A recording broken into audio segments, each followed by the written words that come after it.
Assalamualaikum warahmatullahi wabarakatuh. Bismillah, alhamdulillah, assalatu wassalamu ala rasulillah sayyidina wa maulana Muhammad ibn Abdullah wa ala alihi wa sahbihi wa man wala, amma ba'd. Alhamdulillah, pada kesempatan kali ini kita dapat berjumpa kembali bersama kami Kepala Madrasah Ma'had Qurratul Ain Al-Maliki di Pondok Pesantren sekitar Bogor. Alhamdulillah, pada kesempatan ini kami ingin memberikan penguatan kepada para wali santri, terkhusus bagi wali santri yang memondokkan anaknya di Pondok Pesantren Qurratul Ain Al-Maliki di Kampung Bojong, Desa Bantarsari, Kecamatan Rancabungur, Bogor. Akhir-akhir ini kita melihat bagaimana framing di media sosial dan juga di televisi, bagaimana sekelompok orang berusaha memojokkan dunia pesantren.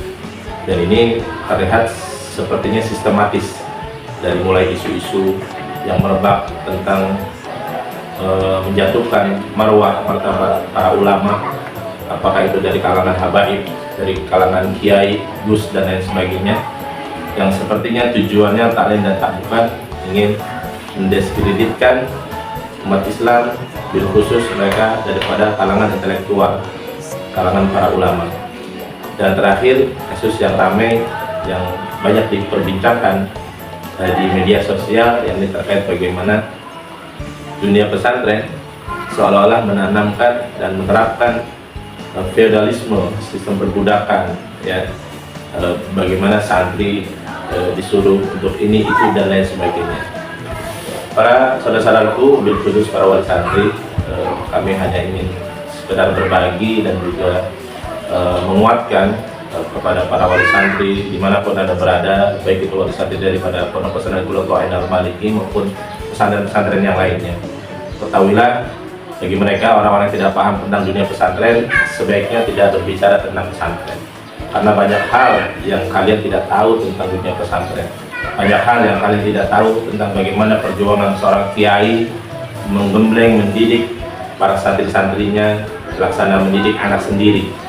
Dikatakan bahwasannya ada dalam sebuah makalah, orang tua itu ada tiga, ya. Yang pertama, orang tua yang telah melahirkan Anda, orang tua yang menikahkan Anda, dan orang tua yang telah mengajarkan ilmu terhadap Anda. Dari tiga orang tua ini, yang paling afdol, paling utama adalah orang tua yang mengajarkan ilmu. Kalau orang tua yang melahirkan Anda, dan tentunya juga orang tua yang telah menikahkan Anda, mereka pasti akan menjaga anak Anda daripada kesulitan dan juga ancaman musibah yang hanya ada di dunia. Tetapi seorang guru, seorang mu'alim, seorang kiai, mereka akan menjaga anak-anaknya, santrinya, tidak hanya daripada kesulitan yang ada di dunia, sampai ke negeri akhirat, itu pun akan diperhatikan oleh seorang guru, oleh seorang mu'alim. Para saudara-saudaraku sekalian, apa yang kita lihat di dunia pesantren, ketika seorang santri dia hormat, takzim kepada gurunya, tak lain dan tak bukan yang dia hormati tidak hanya sosok seorang kiai ini, tetapi ilmu yang ada di balik atau yang ada dalam diri seorang kiai tersebut. Dikatakan oleh Syekh Muhammad bin Arif Al-Maliki, ta'zimul syekh, ta'zimul ilmi.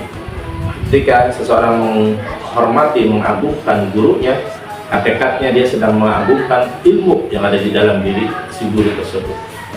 Dan dalam makalah beliau, Syekh Muhammad bin Arif Al-Maliki mengatakan, sabatul ilmi bil muzaqarah wa barakatuhu bil khidmah wa naf'uhu biridha'i syekh. Dikatakan oleh beliau, sabatul ilmi bil muzaqarah, kuatnya ilmu yang ditanamkan oleh seorang guru kepada murid-muridnya itu dengan cara muzaqarah, dengan cara dia mengulang-ulang, dia mempelajari, murojaah dan lain sebagainya. Itu adalah dalam rangka penguatan ilmu yang ada di dalam diri. Ada hal yang lain yang bisa diambil manfaat untuk penguatan ilmu. Apa?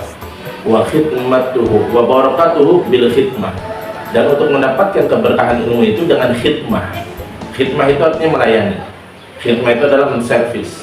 Bagaimana seorang santri, murid menservis gurunya, melayani gurunya dalam berbagai macam hal. Apakah dulu zaman sahabat ada sahabat yang berkhidmat kepada Rasulullah? Banyak sekali, ya, banyak sekali. apakah itu mengambilkan air wudhunya, menyiapkan sendalnya dan lain sebagainya. Banyak para sahabat berkhidmah kepada Rasulullah SAW dalam rangka mencari keberkahan dari Rasulullah SAW. Maka para santri pun demikian, mereka berkhidmah kepada gurunya itu dengan berbagai macam cara, dengan cara melayani para kiai sekedar hanya menyiapkan sendalnya atau membawakan kitabnya dan lain sebagainya. Hadirin rahimahumullah.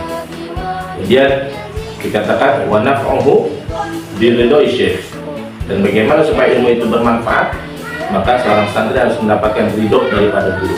Dan inilah yang ada di dalam dunia pesantren, bagaimana seorang santri mencari ridho daripada gurunya, yang berusaha mengambil hati gurunya dengan berbagai macam cara. Apakah, mohon maaf, dengan berbagi sedikit rezeki yang dia miliki kepada gurunya, memberikan sesuatu, atau menyumbang ke pesantrennya dan lain sebagainya. Semuanya dalam rangka mencari ridho daripada seorang guru. Itulah yang ada di dalam dunia pesantren. Ya. Kemudian kalau kita lihat, kok di pesantren khususnya di Indonesia para santri harus berjalan jongkok, ngesot, apa dan lain sebagainya, sementara di luar sana tidak ada yang seperti itu. Memang para hadirin, Indonesia ini, Pulau Jawa ini terkenal dengan tata krama yang sangat tinggi, ya, dan itu diakui oleh para ulama-ulama di Timur Tengah sana. Syekh Muhammad Abi Al-Maliki mengatakan ahlul Jawa, ahlul adab wal karam. Orang-orang Jawa itu, orang yang ada di Indonesia, mereka adalah orang yang paling beradab, paling mulia di dalam mempraktekkan tata krama.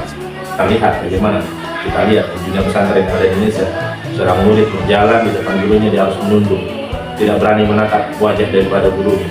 Bahkan ketika bertemu di jalan, murid tidak akan berani melangkahkan kakinya sebelum gurunya melewati daripada dirinya.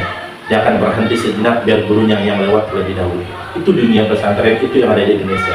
Dan inilah yang tidak pernah ada di pesantren yang lain di luar daripada Indonesia. Itu kehebatan akhlak daripada para santri-santri yang ada di Indonesia. Jadi para orang tua, para wali santri, berbahagialah Anda yang memasukkan anaknya di pondok pesantren, karena kami semuanya berusaha bagaimana menanamkan karakter, menanamkan adab, menanamkan akhlak yang sangat luar biasa, dengan harapan mereka pun bisa mempraktekannya di rumah, mereka pun bisa mempraktekannya terhadap orang tua mereka masing-masing. Ini hanya sekedar penguatan untuk para wali santri, tetap semangat, tetap ikhlas dengan segala hal yang dilakukan oleh para masyayikh, para guru-guru yang mendidik anak-anak santrinya dengan berbagai macam cara.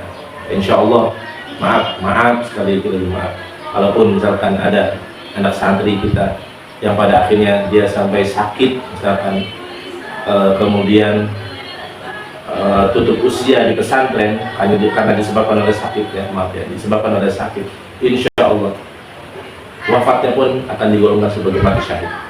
Dikatakan oleh Rasulullah SAW, man kharaja fi talabil ilmi fahuwa fi sabilillah. Siapa orang yang keluar dari rumahnya untuk menuntut ilmu, dia sedang ada di jalan Allah Subhanahu wa Ta'ala.